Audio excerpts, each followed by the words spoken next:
Final यार शब्द नहीं बचे। आज के एपिसोड की एंडिंग नहीं थी। एंडिंग में दिखाया गया कि संडे के दिन हम लोग धूम धमाका मस्ती करेंगे, सारे स्टार प्लस के मेंबर्स। तो रविवार को कुछ फंक्शन होने वाला है शाम से लेकर रात तक। तो रविवार की एपिसोड की आशा और रिव्यू की आशा मत रखना। रही बात, दो जगह पे टेंशन का माहौल चल रहा था। दो राज, सॉरी 3 राज खुले आज। और पहले आते हैं शाह हाउस के राज पे, छोटे छोटे फटाफट खत्म हो जाएंगे।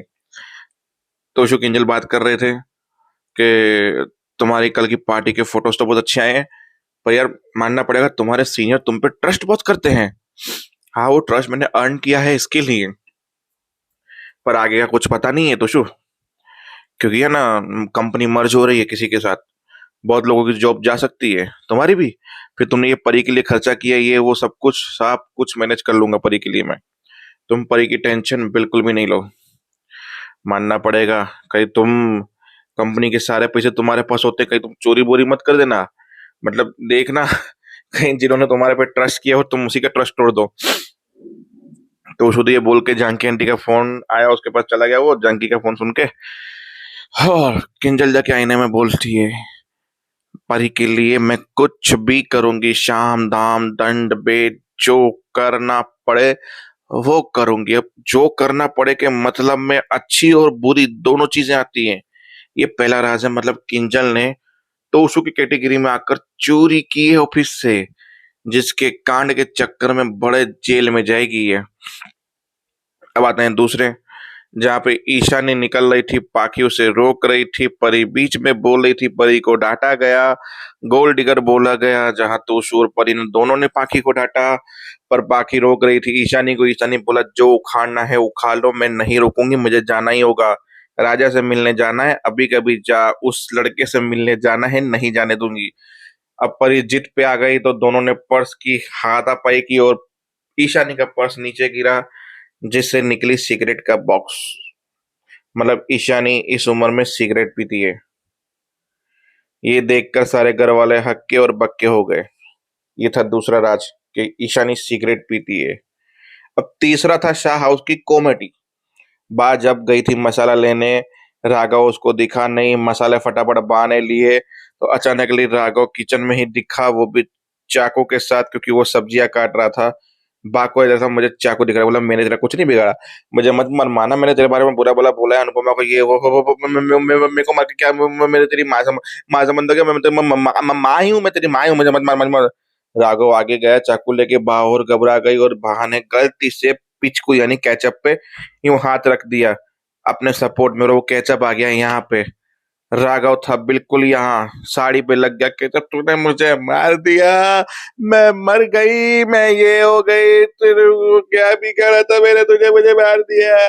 क्या बाकी कॉमेडी, क्या बात डरी है। हंसमुख आया, बोला ये तो केचप है, केचप लीला केचप है।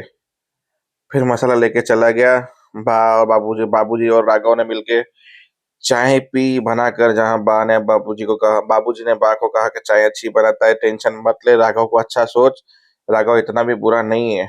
बोला वो तो अनुपमा को वक्त ही बताएगा वो कितना बुरा और कितनी बड़ी मुसीबत में फंसेगी उसके चक्कर में।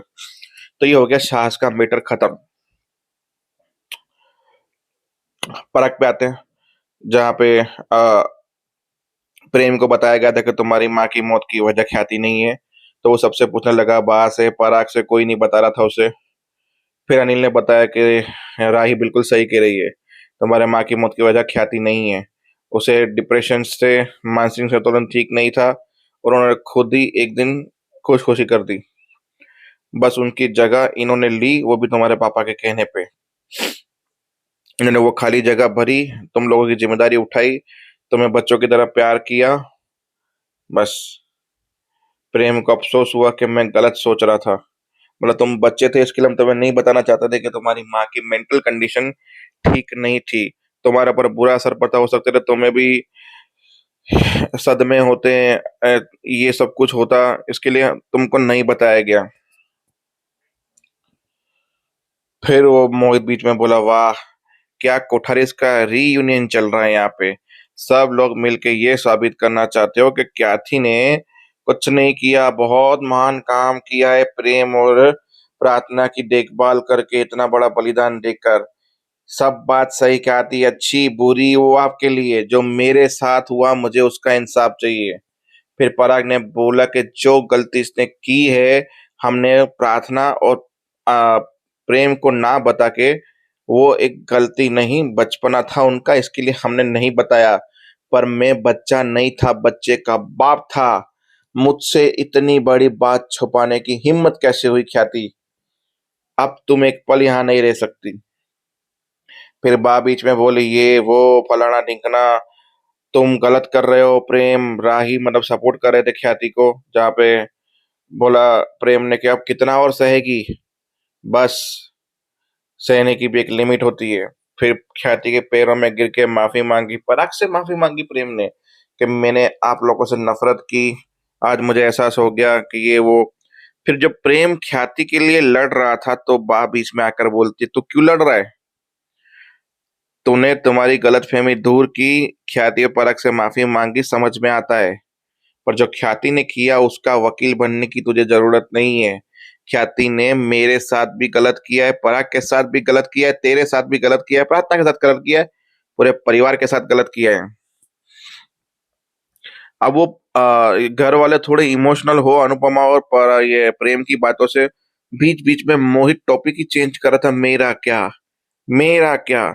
जहां गौतम बोला, साला इजीली ये टॉपिक को चेंज कर रहा है ताकि कोई सहानुभूति किसी को ना मिले।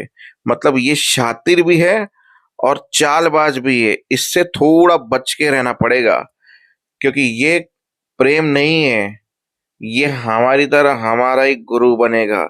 एक दिन पूरा कोठार इसको लेके चलेगा ये। फिर बा ने बोला कि ये स्वार्थी है, इसको बच्चे पालने ही नहीं थे, बच्चों की जिम्मेदारी, बच्चों की किचकिच चाहिए ही नहीं थी, इसको ऐशो आराम की जिंदगी चाहिए थी, ऐश करने थे, मजे करने थे, ये करना था, वो करना था, इसके लिए इसने बच्चों को ही त्याग दिया।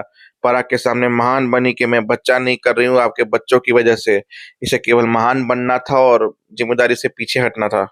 फिर प्रेम बोला, कौन सी अय्याशी? अरे इस घर में पत्ता भी आपकी परमिशन के बिना नहीं हिलता। घर की औरतें काम नहीं कर सकती, जॉब पे नहीं जा सकती, खुद की कंपनी में काम नहीं कर सकती, खाना बनाने से पहले आपसे पूछती है, कौन सी इस घर में आ जाती है? अरे आजाद है कौन इस घर में? और क्या त्याग, इसने अपने बच्चे का त्याग दिया, समझ में आता है। हमसे प्यार किया वो नहीं दिखा आपको, इस घर को संभाला आपको वो नहीं दिखा, आपके बेटे के साथ शादी की आपको वो नहीं दिखा। कितने त्याग चाहिए आपको? और तो क्या त्याग चाहिए किसी इंसान को? और कित आजादी की बात कर रहे हो? इस घर में कोई आजाद है? प्रेम भी टक्कर के जवाब दे रहा था, पर पराग ने बोला, बस अनुपमा जी बस अब, और बस प्रेम, अब कोई कुछ नहीं बोलेगा, सिर्फ मैं बोलूंगा। आपने जो किया है, मैं जब भी आपको देखूंगा मुझे वो धोखा याद आएगा, इसलिए आप यहाँ से चले जाइए। फिर परा के पैरों में गिर के माफी मांगी, बा के पास गई, सबके पास गई, मोहित के पास गई तो मोहित ने बोला, देखो आपने गलती तो की है और पापा ने गलत नहीं किया, उन्होंने फैसला लिया है तो सोच समझ के फैसला लिया होगा। फिर और वापस से परा के पैरों में गिरने गई तो प्रेम ने उठा दिया, राही ने उठा दिया, अनुपमा ने उठाया, बोला बस अब और कुछ बोलने की जरूरत नहीं, आपने अपना फैसला सुना दिया, ठीक है अब हमारा फैसला भी सुन लीजिए। ये अगर घर से जाएंगी तो अकेली नहीं जाएंगी, राही और मैं इसके साथ जाएंगे। तो अब पराग भी टेंशन में आ गया कि यार बीवी तो जाएगी जाएगी, साथ में बेटा बहू भी जाएंगे, तो अब पराग क्या फैसला लेगा? घर में ही रह के इससे बात नहीं करेगा कि घर में रखेगा कि ये तीनों एक साथ घर से विदा होंगे? आई डोंट नो, जो भी होगा आने वाला एपिसोड बताएगा, क्योंकि अनुपमा ने बीच में टोन तो मार दिया था, हर किसी के मन में एक राज होता है जो राज छुपाया हुआ होता है, पर वो कभी ना कभी तो बाहर आता ही आता है। तो याद रखना पराग जी। जय हिंद।